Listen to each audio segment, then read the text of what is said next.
Here's a number that should make anyone paying attention stop and think. Of the 100 largest metropolitan areas in the United States, 22 are projected to see home prices decline in 2026. Not flatten, not stagnate, decline. That's not a prediction from a doom and gloom blogger. That's the emerging consensus from housing economists analyzing inventory levels, days on market, and the widening gap between what sellers are asking and what buyers can actually afford to pay each month. We haven't seen this many markets moving in a downward direction simultaneously in over a decade. And the way corrections begin, they don't begin with headlines. They begin with one extra week on the market, one price reduction nobody notices, one seller who accepts a concession quietly just to move on.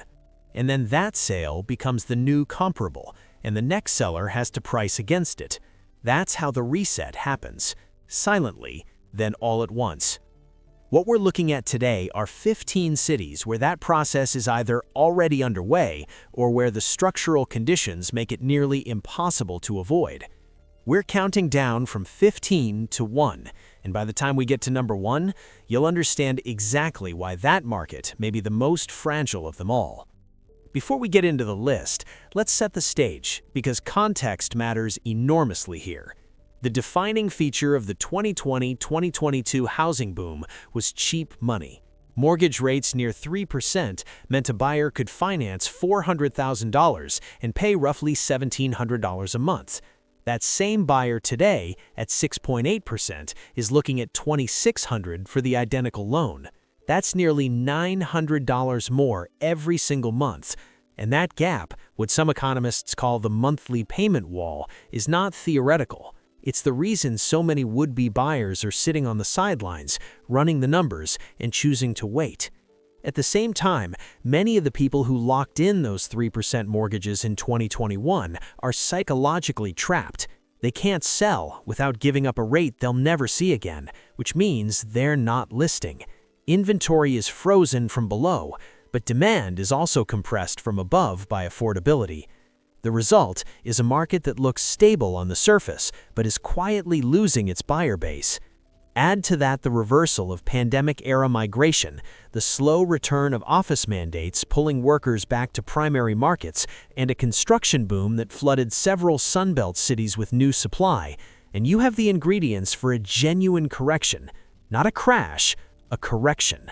Meaningful, measurable, and for the buyers who waited, potentially significant. Let's get into it. Number 15. Cincinnati, Ohio.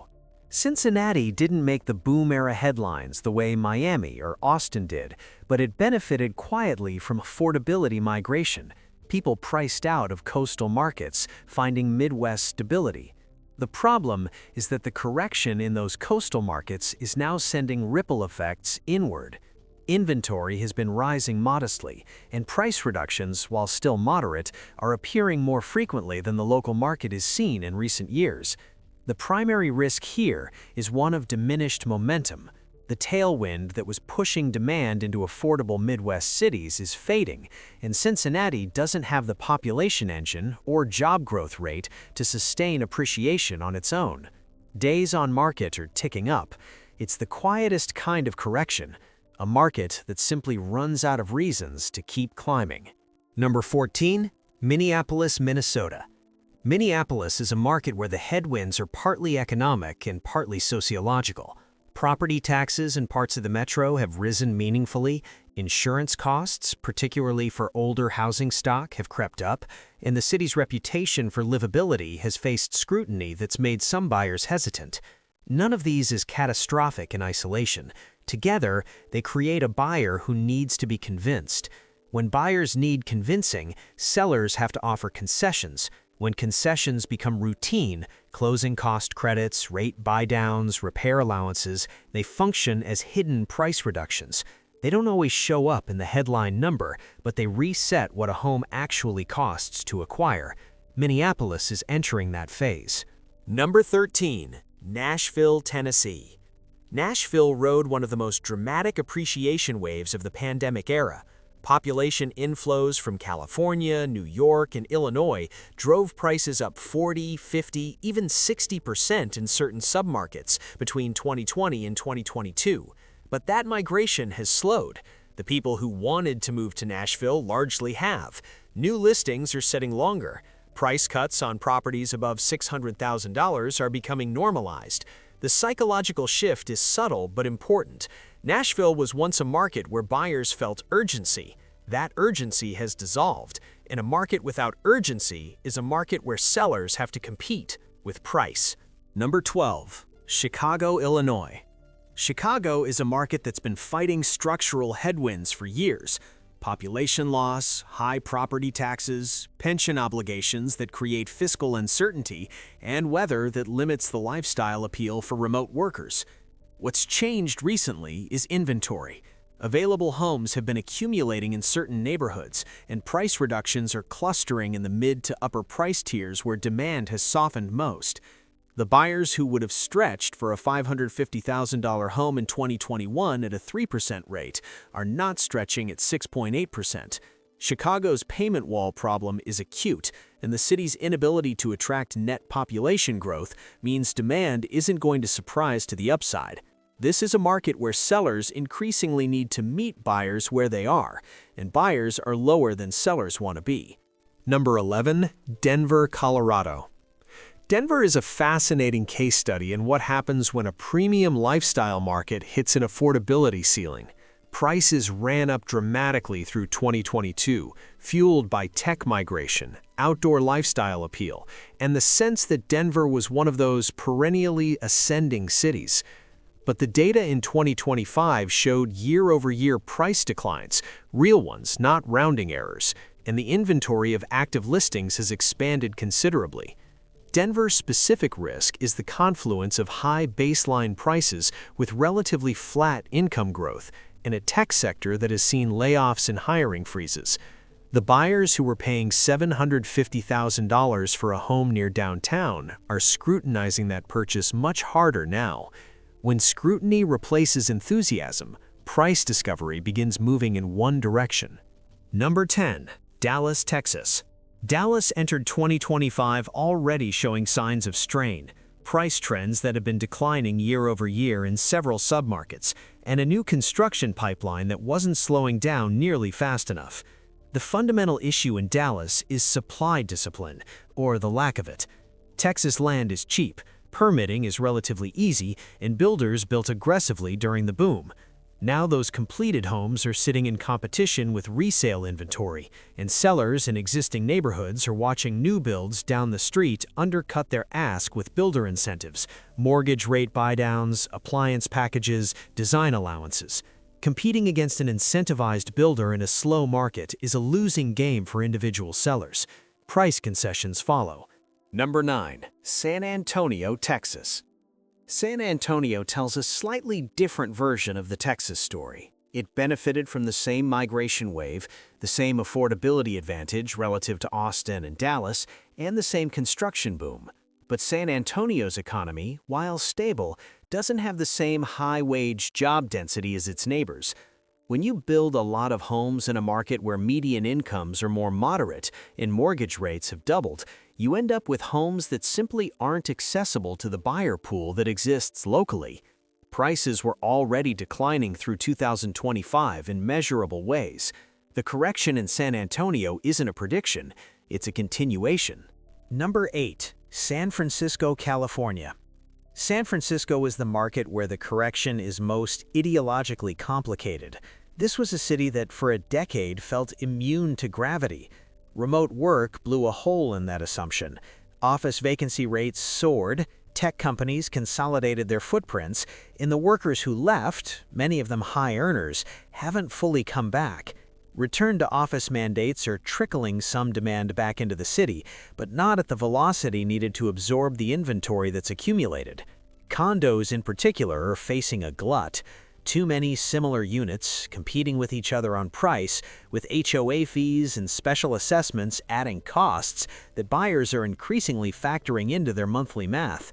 When a buyer runs the numbers on a $900,000 condo with a $1,200 monthly HOA and a 6.8% mortgage, the payment wall hits immediately. San Francisco remains one of the most expensive real estate markets in the world, with a job base that's contracting relative to its peak.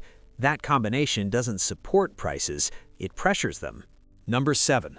Phoenix, Arizona. Phoenix is one of the clearest examples of a boom-era darling now reckoning with the consequences of its own popularity. Between 2020 and 2022, Phoenix was on every list of the hottest markets in the country. Investors poured in, builders built, migration surged. Now, inventory is elevated, months of supply have expanded significantly, and homes are spending more time on the market than at any point during the boom. The investor concentration is the specific risk here. When individual investors, particularly smaller landlords who financed acquisitions at higher rates, decide to exit, they don't sell one at a time. They list in clusters. And when investor properties hit the market simultaneously in the same neighborhoods with similar characteristics, competing against each other on price, the reset happens faster. Phoenix has a meaningful percentage of its housing stock in investor hands. That's not a problem in a rising market. In a flattening one, it becomes a source of accelerated supply. Number 6.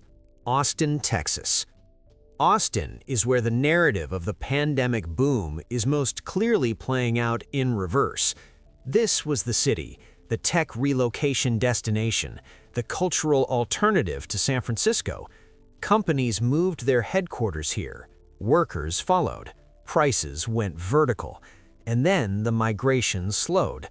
The tech sector cooled, and Austin kept building. The city issued construction permits at a rate that would have been appropriate for sustained, accelerating population growth, and instead got a market where supply is growing faster than the buyer pool. New construction is undercutting resale. Days on market for existing homes have extended dramatically. Sellers who bought in 2021 and 2022 are, in some cases, watching their equity erode in real time. Austin's correction isn't hypothetical, it's been underway. The question for 2026 is how much further it has to go. Given the remaining inventory pipeline in the mortgage rate environment, the answer is probably further. Number 5. Orlando, Florida. Orlando's appeal was always a combination of sunshine, no state income tax, and relative affordability compared to Miami and South Florida. But affordability is relative, and relative to what buyers can actually afford with today's mortgage rates, Orlando has started to look expensive. Price trends that were positive through 2023 began to stagnate and in some segments decline in 2024 and into 2025. The tourism economy provides some baseline stability, but it doesn't generate the high-wage job growth needed to support continued price appreciation when financing costs are elevated. More importantly, the behavioral shift is evident. Buyers are taking longer to make decisions, sellers are accepting more contingencies and concessions, closing credits, rate buydowns are becoming standard in negotiations. Orlando is entering the phase where the comparables start resetting downward, quietly, deal by deal. Number 4. Jacksonville, Florida. Jacksonville attracted buyers who were priced out of Orlando, Tampa, and South Florida. It was the last affordable Florida city with beachside access and metro infrastructure. That dynamic fueled appreciation that, in retrospect, ran ahead of Jacksonville's economic fundamentals. Year-over-year price data is now showing declines in several price tiers, and the inventory of available homes has expanded considerably. The specific compounding factor in Jacksonville, as throughout Florida, is insurance. Homeowners' insurance rates in Florida have increased dramatically in recent years, as carriers have repriced climate and storm risk. For a buyer considering a $400,000 home in Jacksonville, annual insurance costs that have doubled or tripled add hundreds of dollars to the monthly payment calculation. That's another brick in the payment wall that buyers are running into. And when they run the full monthly number, mortgage, taxes, insurance, HOA where applicable, many of them decide to keep renting. Number 3. Tampa, Florida. Tampa exemplifies a broader Florida dynamic playing out with particular intensity. This was one of the country's hottest markets through the pandemic boom. Corporate relocations, remote workers, retirees, all converging on a city with genuine lifestyle appeal and, at that time, relative affordability. That affordability is largely gone, and now the structural pressures are compounding each other in ways that are difficult to offset. Migration has decelerated, inventory has expanded, days on market have risen significantly, insurance costs have become a genuine deterrent, not just an inconvenience, but a deal killer. There are buyers who get to the closing table, receive the insurance quote, and walk. That's happening in Tampa. The city still has real economic activity and genuine demand, but it's a market where sellers have lost the leverage they held 2 years ago, and buyers know it. Negotiations that would have been perfunctory in 2022 are now lengthy, contentious, and increasingly resolved in the buyer's favor. Number 2. Miami, Florida. Miami has been the market everyone expected to be immune. International buyers, luxury demand, no state income tax, ocean views. The conventional wisdom was that Miami operates by different rules. And for a while, it did. But the luxury condo market in particular is showing signs of stress that are hard to ignore. Inventory in the $1 million plus tier has expanded dramatically. Units that sold in weeks during the boom are now sitting for months. Some sellers have reduced prices multiple times. The specific risk in Miami is the concentration of condo inventory. Thousands of similar units in similar buildings competing against each other, each with HOA fees, special assessments, and insurance costs that can add $2,000 to $3,000 per month beyond the mortgage. That's a real cost of ownership that suppresses demand. International buyers haven't disappeared, but they've become more selective, more patient, and more willing to wait for sellers to move. And when sellers begin moving, when the first round of meaningful concessions shows up in the comp data, it signals to every other seller in the building that the floor has shifted. Miami's correction, if it fully materializes, won't look like other cities. It'll be concentrated, specific to certain buildings and price points, and driven by the compounding cost of ownership rather than any single economic shock. Number 1. St. Petersburg, Florida. St. Petersburg sits at the intersection of everything that is structurally fragile about the 2026 housing market and then adds a layer of risk that most cities don't have to contend with. Imagine a couple who bought a 3-bedroom home in St. Pete in early 2022. They paid $520,000. They felt good about it. The neighborhood was charming, the waterfront proximity was real, and prices had been climbing for 2 years. Their mortgage was locked at 5.1% before rates spiked further. Their monthly payment was manageable. They were part of the story. Now it's early 2026. Their insurance renewal comes in. The carrier has repriced the coastal flood risk. Their annual premium, which was $3,200 when they bought, is now $9,400. Their neighbor's home has been on the market for 67 days, 3 price reductions, a $490,000 listing that started at $545,000. Another neighbor, an investor who bought 2 properties during the boom as short-term rentals, is quietly listing both. Not because the business failed, but because the math stopped working. Insurance, regulation, and softening rental demand made the numbers negative. He's not broadcasting the sale, he's just moving inventory before others do. Meanwhile, a young professional couple considering buying in St. Pete runs their monthly calculation. Mortgage at 6.7% on a $490,000 purchase, approximately $2,550. Property taxes, roughly $550 per month. Homeowners insurance, coastal property, flood zone, $780 per month. Total, nearly $3,900 monthly before they've bought a piece of furniture. They look at each other, they open a tab for rentals. That's how it happens. Not dramatically, not with a crash headline, with a calculation, with a spreadsheet, with a decision to wait. St. Petersburg saw home prices fall approximately 10% year over year in recent data, one of the steepest declines among major Florida metros. Days on market have extended significantly. The inventory of available homes has grown faster than almost any other comparable market, and the climate risk premium is not going away. As insurers continue to reprice coastal Florida exposure, every new renewal notice is effectively a price reduction signal to every prospective buyer in the market. St. Petersburg has every element of a vulnerable market: post-boom price inflation that ran ahead of incomes, migration that has plateaued, an investor class that is beginning to exit, insurance costs that are restructuring the monthly payment calculation for every buyer, and a climate exposure that creates genuine long-term uncertainty. When all of these factors operate simultaneously, when the psychology shifts from "I need to act now" to "I can wait and probably pay less," the correction doesn't need an external trigger. It feeds itself. Sellers reduce, buyers gain confidence to wait.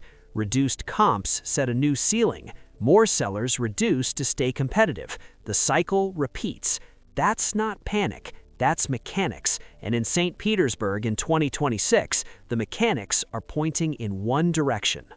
Corrections in real estate are never loud when they start. They're quiet, they're methodical, they're measurable only in retrospect, when you look back and realize that the turn happened months before anyone called it. Whether you're a buyer watching these markets with interest, a seller trying to understand your timing window, or someone who simply wants to understand what's happening to the largest asset class in the American economy, the data is telling a coherent story right now. Prices don't fall because people panic. They fall because the math stops working for enough buyers that sellers are forced to adjust. In 2026, in at least 22 major cities, that math is close to stopping. Some of the cities on this list are already adjusting. Others are approaching the inflection point. Here's the question I want to leave you with. If you were looking to buy in any of these markets right now, would you feel urgency, or would you feel like you had time on your side? Drop your answer in the comments, and if you know someone who's actively thinking about buying or selling in the next 12 months, send them this video. They might want to run the numbers one more time.